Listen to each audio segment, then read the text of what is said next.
C'est Cyclisme 3D, j'espère que vous allez bien. Moi ça va nickel. Aujourd'hui on se retrouve pour une toute nouvelle vidéo sur la chaîne YouTube. Et comme vous l'avez vu, c'est la suite de la série sur notre Pro Team du jeu Tour de France 2025. Pro Team, la fois que j'y avais joué avec la Decathlon AG2R mondiale, c'était le 30 juin. On est le 10 août. Voilà. Petit décalage pré-Tour de France, tout ça. Je suis avec Bennett pour m'aider qui est en pic de forme classique pour Nasson et plus bas de leur forme en ce qui concerne Cosnefroy, Godon, Lapera et Bisseger qui devaient être en forme classique. J'ai enlevé notamment Bruno Ramira et Félix Gall qui nous auraient pas trop aidé. C'est la 4ème fois que je fais ce Milan-San Remo parce qu'à chaque fois alors que je suis en tête dans la descente je me foire. Même si dans la 3ème fois Pogacar a quelques longueurs d'avance, mais mes virages étaient catastrophiques et là ça attaque avant même le pied du Poggio. Et alors que la première fois que j'avais tourné j'avais lancé dès j'avais filmé dès le pied de la Cipressa. Mais avant que la vidéo commence plus en détail, n'oubliez pas de vous abonner, d'activer la cloche de notification, liker, partager, commenter et de venir me rejoindre sur Insta et sur TikTok, c'est Cyclisme 3D. Bon, Paul Sexas pique de forme et objectif victoire pour le français. En tout cas, essayer de figure le plus haut possible. Et on va attaquer avec Sexas à la sortie de ce virage. Van der Poel à nos côtés. Faut pas qu'on dépense toute notre barre rouge. Hein. Il est vrai, on est avec Julien, avec Pogacar, mais Pogacar n'a déjà plus de rouge. Vauclin, Lafilippe non plus. Nous, du coup, pour le moment, on est pas mal. Hein. S'il nous reste encore du rouge, contrairement à nos adversaires, on va essayer de monter très fort. Et je pense que plus haut, on va utiliser le turbo-gel. Hein. Ça pourrait être une bonne idée. Enfin, c'est ce que je fais à chaque fois, mais c'est vrai que... Bon, heureusement que Van der Poel nous a servi ici de coussin. Pogacar relance une nouvelle fois, mais parce que ce qui m'étonne à chaque fois, c'est qu'il lui manque du rouge. Alors c'est peut-être le turbogel ici qui fait effet. On va revenir sur Slovène, vous inquiétez pas. Hein. Enfin, vous inquiétez pas, en tout cas, on essaye. Turbogel dans le dernier kilomètre avant le sommet du Poggio. Voilà, et ça va nous permettre de revenir sur le champion du monde. Voilà, c'est bon, on est de retour dans la roue, dans le sillage de Tadej Pogacar. Et on va l'attaquer avant le sommet. On a fait un trou de plus de 10 secondes. Alors on sait que d'habitude l'IA généralement aime pas trop cette descente. Ça tombe bien, moi non plus. Allez, on va essayer de faire une bonne descente ici avec Sexas. Est-ce que cette fois-ci c'est la bonne pour pouvoir pourquoi pas décrocher le premier succès de Paul Sexas à 19 ans chez les professionnels. Allez Polo, le 8ème du Dauphiné IRL. Ici je m'étais arrêté dans le passage précédent avec Julien. Mais wesh, mais mon coureur il s'arrête alors que j'ai freiné et j'ai appuyé sur le joystick.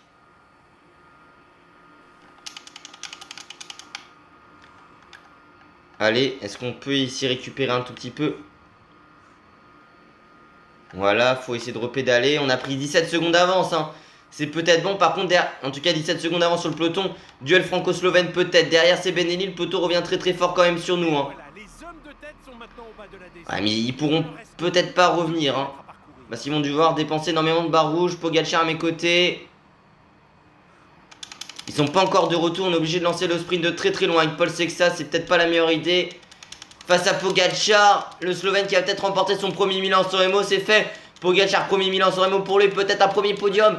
Oui, 3ème place pour Paul Sexas, premier podium pour lui sur un monument. Bon, c'est vrai que j'ai relancé 3 fois avant celle-ci.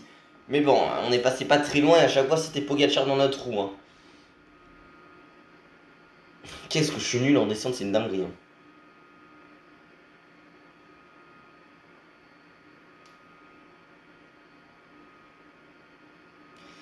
Pogacar devant Matthews ici et Paul Sexas pour le podium. Ça nous fait énormément de points ici en ce qui concerne Paul Sexas.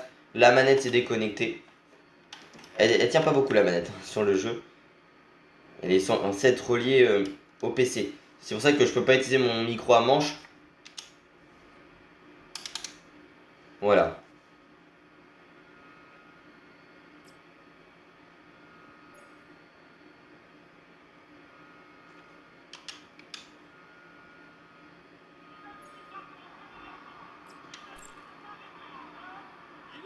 Victoire de Tadej Pogacar, le Slovène ici dans les rues de San Remo, qui remporte Milan-San Remo, un des deux seuls monuments avec Paris-Roubaix en IRL qui manque à son palmarès. C'est quoi, c'est le 10e monument de la carrière du Slovène? C'est ça, parce qu'il y a la 4 Lombardia. Très bien écouté.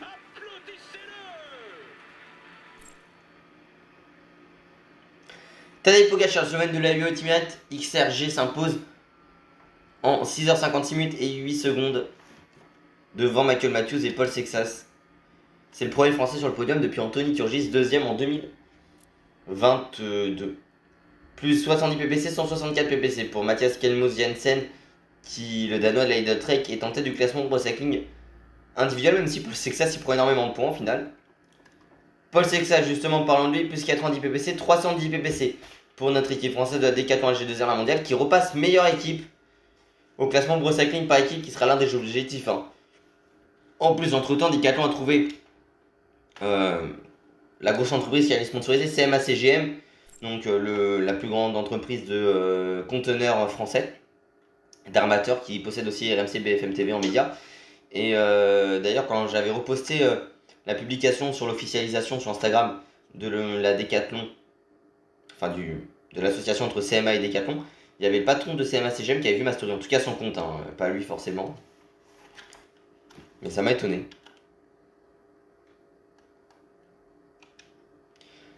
Par contre, putain mais la manette elle a tenu 3 secondes frère.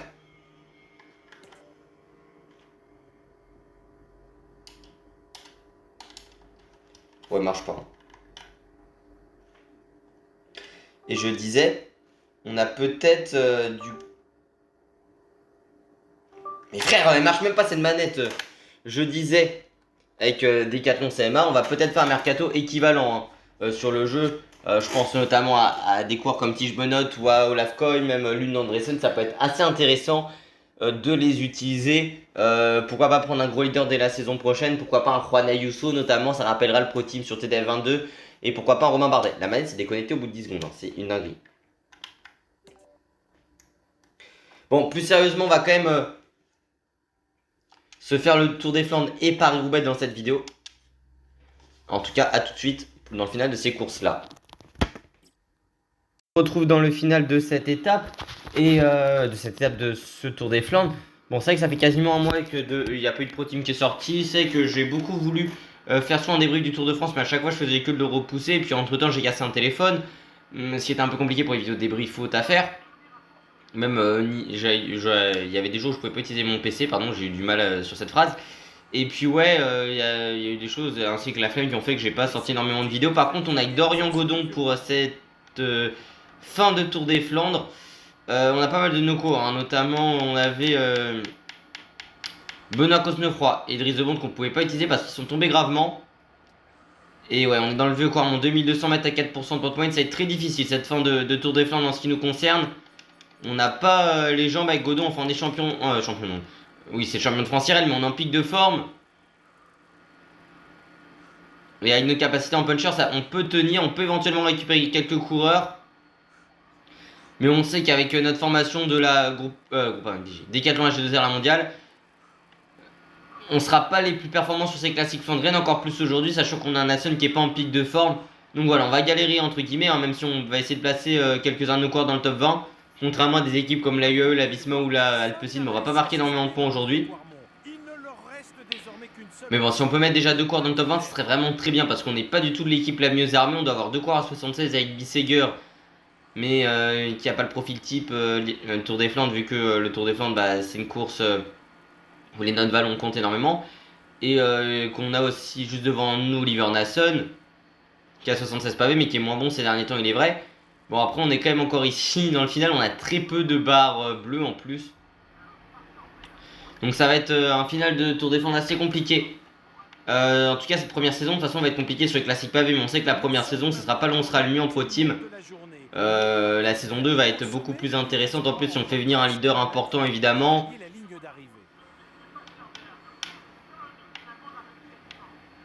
Par exemple, si on peut faire venir si on a les fonds pour faire venir un Romain Bardet en coéquipier, un Juan Ayuso avec un Paul Sexas qu'on garde, ça peut être intéressant. Si on fait partir aussi, bah, du coup, un Félix Gall. Si on recrute du Olaf Koy, etc. pour le sprint, ça peut être intéressant. Allez, on va accélérer quand même ici avec Dorian Godon. On revient sur Nassen et sur Gianni Vermeersch. Florian Vermeersch, pardon. Mais Gianni était derrière. On est dans le top 15 de ce Tour des Flandres, ce qui est un résultat correct hein, pour nous. Hein. On est ennemi du groupe de derrière. Voilà, c'est justement Gianni Vermeersch qui est distancé ici. Mais ouais, ça fait pas mal de temps qu'on n'a pas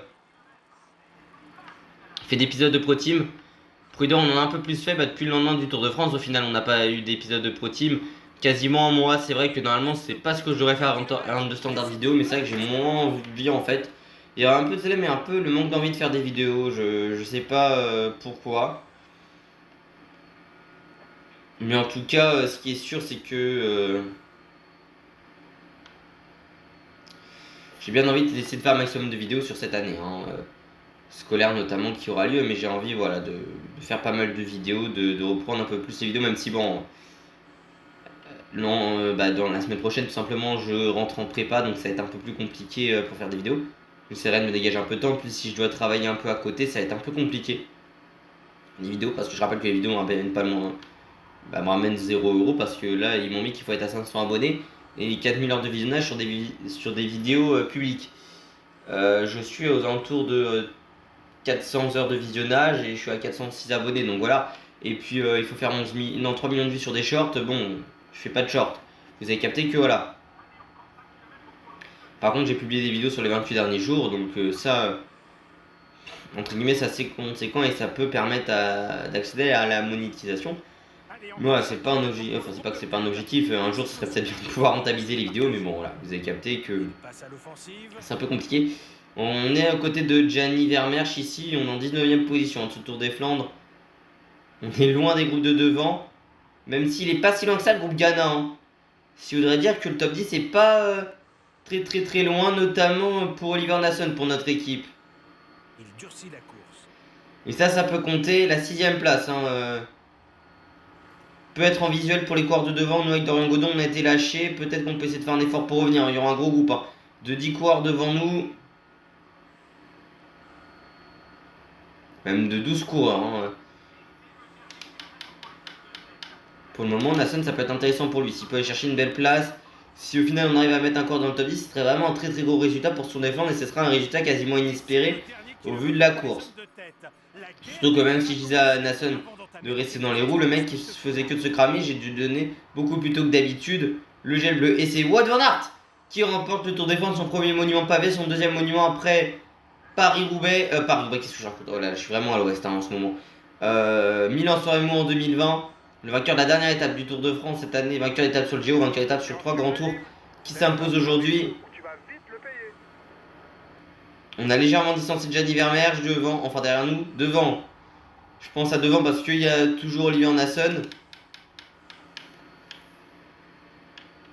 qui peut Turbogel plus attaquer. Vous savez quoi? On va lui demander, même s'il a pas spécialement énormément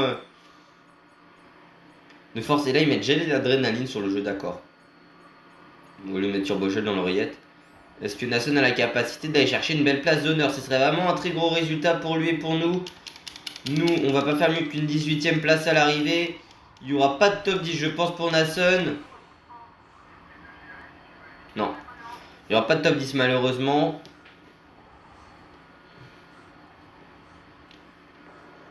T'es bientôt à bout de force. Essaie de gérer si tu veux éviter une défaillance.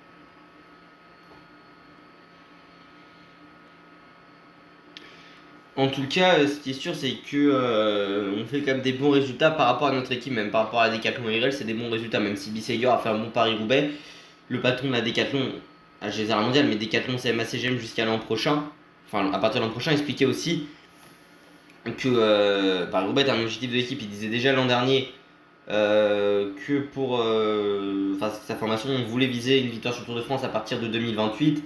Notamment parce qu'il disait qu'en 2025, donc un an après cette interview-là, ça allait faire 40 ans qu'il n'y a pas eu de victoire française au classement général final du Tour de France.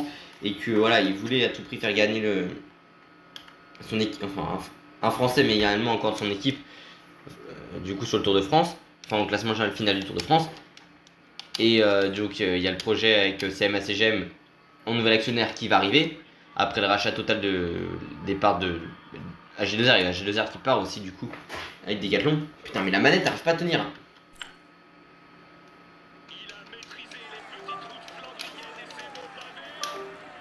La manette elle n'arrive pas à se faire reconnaître, c'est un peu abusé. Je dis...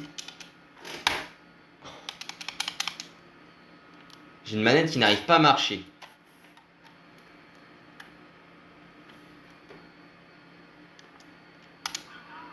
Victoire de Wout van Aert avec le maillot spécial Tour des Flandres de la Visma. Mais wesh, mes frères, au bout d'un moment, fais un effort la manette. Elle n'arrive pas à se connecter là.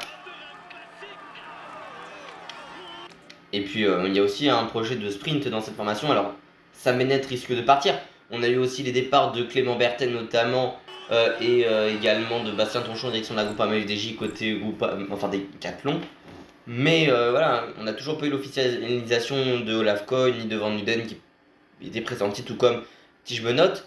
On n'a pas eu de nouvelles aussi de coureurs comme Bruno Armirail ou également du coup de Dorian Godon, comme pour Kevin Vauquelin dans ce dossier-là, même si on est fin août, pour le mercato cyclisme, et même de Arca, on ne sait pas s'ils ont réellement un repreneur et qui est le repreneur. Donc voilà, en tout cas, Wout van Aert, le Belge de la Visma Lease the Bike, s'impose en 5h59 minutes et 30 secondes sur ce Tour des Flandres. Et du coup, on termine 15 et 18ème. Ça fait peu de points ici, mais on descend 4ème équipe. Hein. Plus 90 ppc, 190 ppc pour Tadej Pogacar, le Slovène de la UAE Team Emirates qui a remporté Milan-San Remo également. Et plus 185 ppc, 421 ppc pour la formation Emirati, la UAE Team Emirates. Ouais, on avait énormément d'avance d'avant Tour des Flandres et au final, on s'est fait dépasser par l'Ainos qu'on était justement repassé devant eux lors de Milan-San Remo, mais également aussi la Lidl nous a dépassé largement, idem pour la UAE, et c'est également le cas aussi pour Visma et Groupama qui se rapprochent également. C'est pas la meilleure situation pour nous, en tout cas, on va se retrouver tout de suite dans le final du prochain Tour des Flandres, Tour des Flandres Paris-Roubaix, c'est parti, à tout de suite.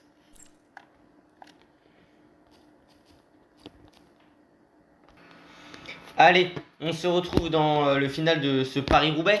Paris-Roubaix que j'ai relancé un moment parce que sans faire exprès, je pensais donner le gel avant la dernière zone de ravitaillement et au final j'ai donné, après qu'elle soit passée pour mes principaux leaders, ils avaient plus de gel. Mais bon, on avait un Asen qui était en pic de forme et il est passé en forme classique. Bon, voilà, j'ai juste oublié d'enlever un de mes coureurs, je crois que c'était la Pera, pour mettre par épinte que j'avais mis dans la première save. Il n'est pas dans le deuxième, bon voilà, et je suis en pic de forme avec Bissegger comme IRL au final. Bissegger qui IRL avait le top 5 dans les jambes et à la pédale avant qu'il ait sa crevaison, quasiment au même moment que Pedersen. Là, bon, voilà, on est dans le top 15. C'est pas encore une course où on va marquer énormément de points. Mais au moins, on enchaîne les jours de course, justement, on marque des points. Après le podium avec Paul Sexas, au final, sur Milan-San Remo, on est dans une lignée quand même avec notre équipe. Je suis d'accord que c'est peut-être pas non plus le gameplay le plus intéressant que vous allez voir.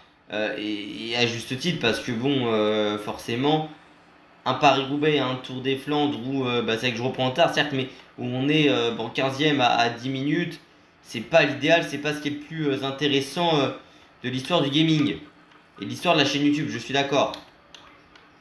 On dirait les gameplays de saison 1 en Pro Leader, c'est pas faux. Mais bon voilà, en tout cas on va se faire ces 8 derniers kilomètres ensemble, on voit quand même les coureurs qui nous devancent. Hein. Bon, on est 13ème avec Bissegger pour le moment, on est au niveau de Tom Pidcock. On n'est pas spécialement tant distancé que ça après. Hein.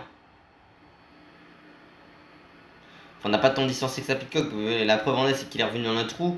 Il y a encore du monde derrière. Bon, au final, on va faire quand même une meilleure place que le Tour des Flandres si on en reste là. Il y a quand même le faux plein du final en direction de Roubaix. Et puis oui, on est largement à plus d'une minute du groupe Lorenz Pitti derrière. Donc forcément, on aura du mal à revenir. Sur même on ne reviendra pas sur le saucisson défaillant, ceux qui se regardent. On a 5 km 500 de l'arrivée en ce qui nous concerne. Allez, encore un tour et c'est l'arrivée.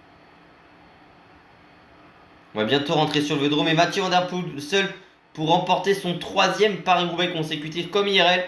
Van Der Poel qui va remporter Paris-Roubaix. Cette fois-ci, ça ne sera pas Pogacar deuxième, et Wout van Aert qui va arriver juste derrière le néerlandais, les deux rivaux du cyclocross, et Mads Pedersen qui va arriver derrière avec Florian Vermeersch. Pas de Pogacar au départ visiblement, même s'il y a une chute importante dans l'étape, dans ce Paris-Roubaix. J'ai pas eu de notification, j'ai pas eu d'informations relatives à Tadej Pogacar sur la course. On sait quel système de course aléatoire, par exemple Pogacar n'était pas sur Paris-Nice. Bon. On arrive avec Pitcock ici sur le vélodrome. En tout cas, ça va être un top 15. Ce sera quand même une progression par rapport, comme j'ai dit, au dernier Tour des Flandres. Même si la Flèche One et les Joyeux Neige qui vont arriver seront des courses qui seront un peu plus à notre convenance quand même. Après, c'est quand même un bon résultat pour la Décathlon sur ce Paris-Roubaix là et sur un TDF. Quand on sait qu'on n'a pas les meilleurs coureurs pavés. On doit avoir 76 ou 77 avec nos 2 meilleurs coureurs pavés. Bon, on n'a pas encore Olafcoin n'est pas est un coureur réputé pour les pavés et n'est pas encore qui fait des classiques flandriennes réellement. Et performance c'est pour ça. Ah, j'ai même pas vu Mozzato. Ah, putain, je suis trop con, j'ai même pas regardé derrière. Je pensais qu'on était large, au final Mozzato nous tape. Donc au final, on va faire la même place pour nos coureurs que Oliver Nassen sur le dernier Tour des Flandres. Mais ce que je disais, c'est que Benoît, par exemple, qu'on pourra prendre l'an prochain, pourrait peut-être être éventuellement un peu plus intéressant sur ce type de course-là. Et même faire des recherches d'autres coureurs flandriens qui peuvent être assez intéressants. Pourquoi pas un Mats Pedersen si on a les finances. Mais c'est sûr que l'an prochain, si on a les finances pour avoir Romain Bardet, Juan Ayuso et du coup Olafcoin ainsi que, comme je viens d'énoncer, Mats Pedersen, ça pourrait être assez intéressant. Mais voilà, après, il faudra voir, je pense qu'on ne gardera peut-être pas Félix Gall éventuellement. De toute façon, on gardera Sexas, comme j'ai dit tout à l'heure sur le Tour des Flandres. Il y a même peut-être un manque de profondeur d'effectif dans cette Décathlon Magistère qu'on a, ça dépend. Il y a quand même pas mal de jeunes coureurs, pas mal de punchers effectivement. Je suis même pas sûr d'avoir Bastien Tronchon. Si je pense que Bastien Tronchon, j'ai quand même pris le vainqueur Léon, je sais même plus. Mais c'est vrai qu'il manque de 3 choses dans cet effectif qu'on va essayer d'améliorer l'an prochain. En tout cas. Et ma manette me répond toujours plus, c'est génial.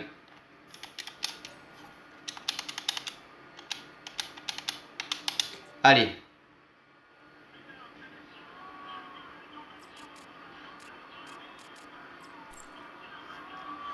Victoire de Mathieu Van Der Poel, vainqueur de ce 3e Paris-Roubaix.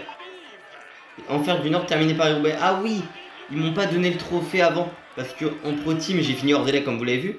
Et du coup, le coureur que j'ai contrôlé n'est pas considéré comme m'ayant terminé Paris-Roubaix alors que mes autres coéquipiers l'avaient fait. Ça, je sais pas, j'ai même pas fait gaffe. Mathieu Van Der Poel, le néerlandais de l'Alpecin Koenig, s'impose en 5h49 minutes et 42 secondes sur Paris-Roubaix. Et sur cette édition, vous remarquez qu'on est passé 6ème équipe au classement UCI.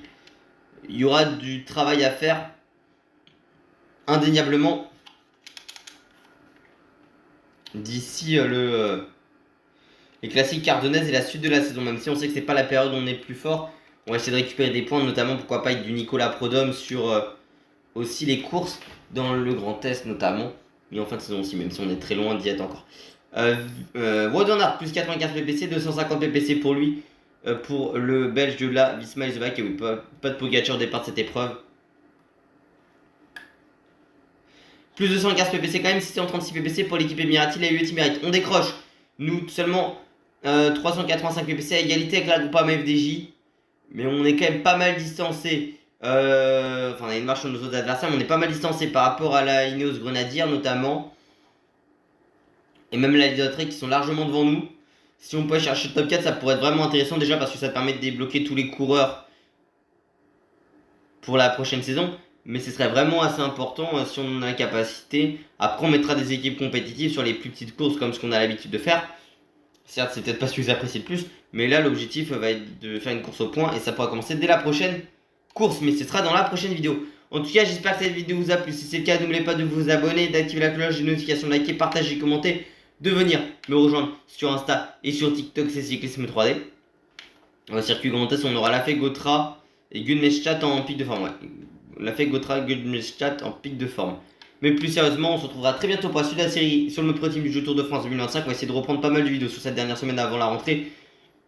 Alors quasiment un mois après, mais un débrief du Tour de France, mais d'une manière, alors vous avez été étonné, mais on va faire Tour de France hommes et femmes plus points médias, mais on va également apporter un regard sur que retenir du Tour certains mois après, mais on va parler par exemple de la bataille pour le maillot blanc et pour le podium qui est intéressant, l'avenir avec Vingord chez la Visma, le Pogacar également la suite et le débrief de sa victoire, un tour avec des cinquantenaires également, le bilan, le bilan entre guillemets des corps français sur le Tour de France, le maillot vert aussi, la bataille pour le général d'un certain point, les échappées, j'en ai parlé dans la vidéo sur le maillot à poids. mais également côté Tour de France Hommes, la France au sommet, et on pourra parler éventuellement de la FDJ Suez. Et le pire, c'est qu'avant que je pète mon téléphone, un peu plus d'une semaine, au filet bleu pour le concert Magic System,